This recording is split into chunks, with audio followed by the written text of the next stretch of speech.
You know, that magical feeling when someone makes your heart race, your palms sweat, and your asshole clench. Kind of like it's holding onto your last shred of dignity. Nothing says true love quite like finding out some rando's been tracking your every move with the dedication of a bloodhound on meth.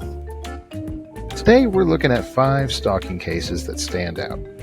Not necessarily the worst, but definitely the kind that make you rethink ever making eye contact with another human being.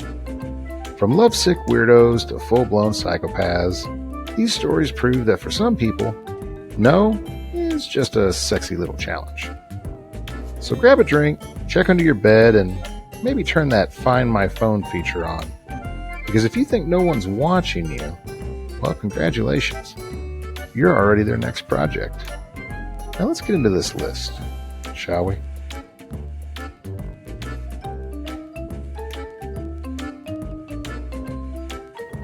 Well, all right, let's start this parade of restraining order candidates off with Mr. Robert O'Ryan, a man who proved that when it comes to being an unhinged creep, well, dedication is key. Back in 2009, O'Ryan became obsessed with Olympic gymnast Shawn Johnson. And when I say obsessed, I don't mean he had her poster on his wall. I mean he packed up his entire life, drove across the country, and tried to break onto a Hollywood studio lot just to get to her. Because nothing says soulmate like trespassing and felony-level delusion. When security stopped him, they found a loaded shotgun, a handgun, some duct tape, and a bunch of love letters in his car. You know, just totally normal romantic starter pack. Flowers, chocolates, a fucking abduction kit. His brilliant plan, you ask? Well, of course he wanted to marry Shawn Johnson. Because when you're a raving lunatic with zero connection to someone, what else would you do? Thankfully, he got arrested before he could take things any further, and Johnson was able to keep on living her life without an armed lunatic trying to wife her up every chance he got. And the moral of the story, you ask? Well, if your idea of a grand romantic gesture includes firearms and duct tape, you're not a lover. You're an episode of Dateline waiting to happen.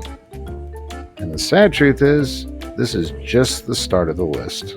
It only gets worse from here.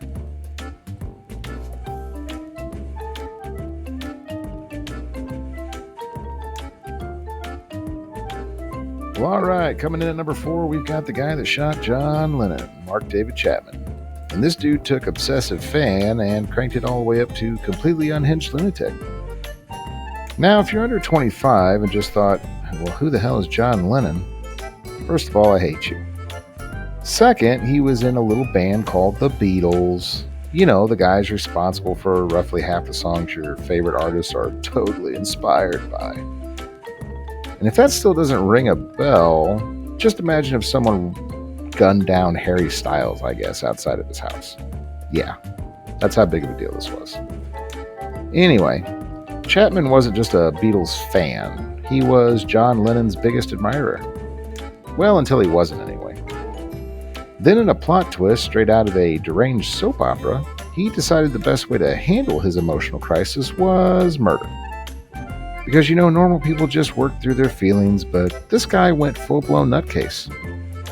For months, he fixated on Lennon, treating the Catcher in the Rye like it held the secrets of the universe, telling people he was destined to kill him, and generally creeping around like a weirdo with too much free time. Then, on December 8th, 1980, he actually did it, shooting John Lennon outside his own damn apartment building. And after committing one of the dumbest crimes in music history, he just sat his ass down and started reading his book like he had just finished folding laundry or something. Shockingly, this didn't earn him fame or admiration or whatever twisted fantasy he was chasing. It just earned him a lifetime in prison and a well-deserved title of colossal jackass. So if you ever find yourself torn between idolizing someone and wanting to destroy them, maybe, I don't know, get a hobby, drink a beer, stop, being a goddamn lunatic. That might help. These people, I tell you.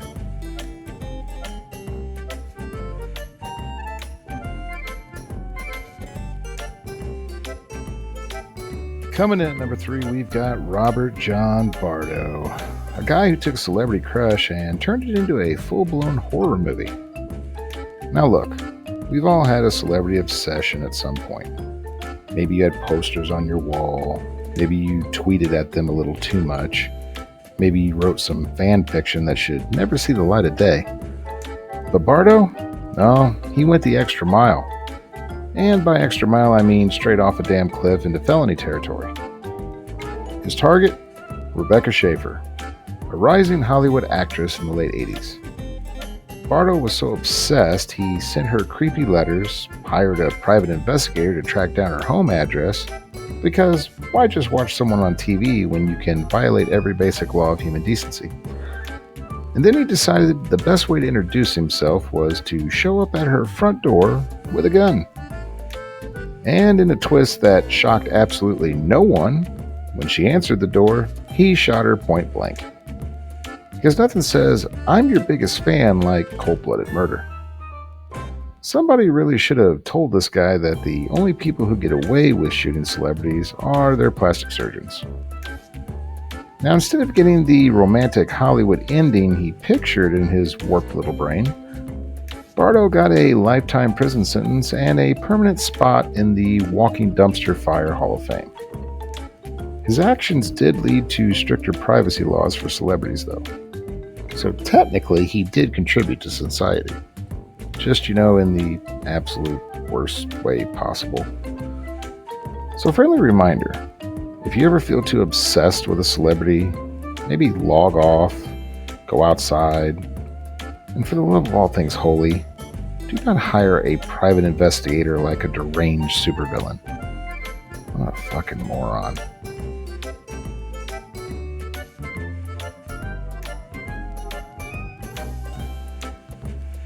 Coming in at number 2, we've got John Hinckley Jr., a man who thought the best way to win Jodie Foster's heart was to shoot the President of the United States.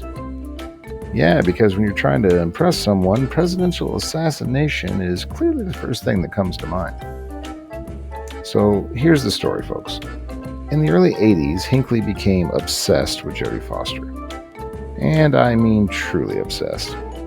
This guy was sending her creepy letters, showing up at her place, and probably imagining they were in some weird rom-com where he's the misunderstood hero, and not the creepy stalker. But sending fan mail? Well, that became too basic. So what does he do now? Well, thinks to himself, hey, if I just shoot President Ronald Reagan, Jodie will totally be into me then. Yeah, because that's totally how all this works. So March 30th of 1981 rolls around and Hinckley tries to assassinate Reagan, figuring that this would make Jodie fall for him. Spoiler alert, it didn't. Instead, Hinckley got a one-way ticket to a psychiatric facility, where he spent decades thinking about his life choices. You think that was the end of it, right? Nope, here's where the plot twist comes in. Hinckley got released in 2022. That's right.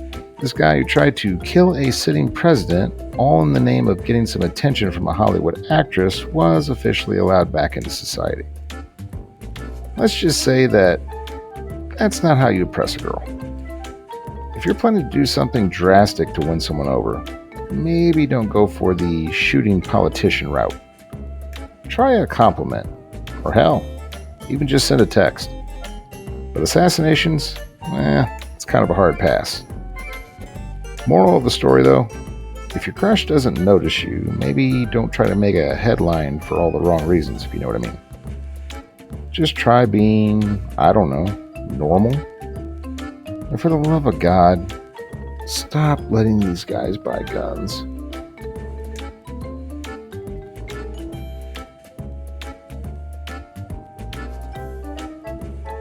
Well, all right, taking the top spot, we've got Ricardo Lopez. You might not know his name, but trust me, this guy made sure he'd never be forgotten. So this dude got in his head that the best way to win the love of Bjork, the Icelandic goddess herself, was by, wait for it, sending her a fucking bomb. Yeah, that's right, a bomb. Because when you think, how can I show a woman I care, your first thought should always be explosives. I mean, forget roses, forget a nice dinner. Just mail her one of those love letters that go boom. That'll definitely sweep her off her feet, right? This guy didn't just build a bomb like some weird DIY project, though. Oh no, he was filming his entire descent into stalker madness. Like a fucked up vlog. Imagine him there, looking at his little camera, talking about his master plan to win Bjork's heart, like he's some tragic hero in a love story. Spoiler alert, he's not. He's just the twat waffle who thought murder was a love language. But in case you're wondering, the bomb never made it to Bjork. And not because Lopez got cold feet, but because his ass was caught before he could blow it all up. And instead of getting a thank you or a romantic dinner, he got handcuffed and a one-way ticket to prison. Hey, guess what? Bjork didn't end up marrying him. Shocker, I know. So here's the takeaway, folks. If you're thinking about impressing someone, maybe don't send them a bomb. Hell, don't even send them a weirdly obsessive letter or a dick pic. Maybe just try a simple hello or a harmless meme. No one needs to end up in prison or the emergency room because you're too stupid to understand what romance is. You know what? The crazy out there is just crazy.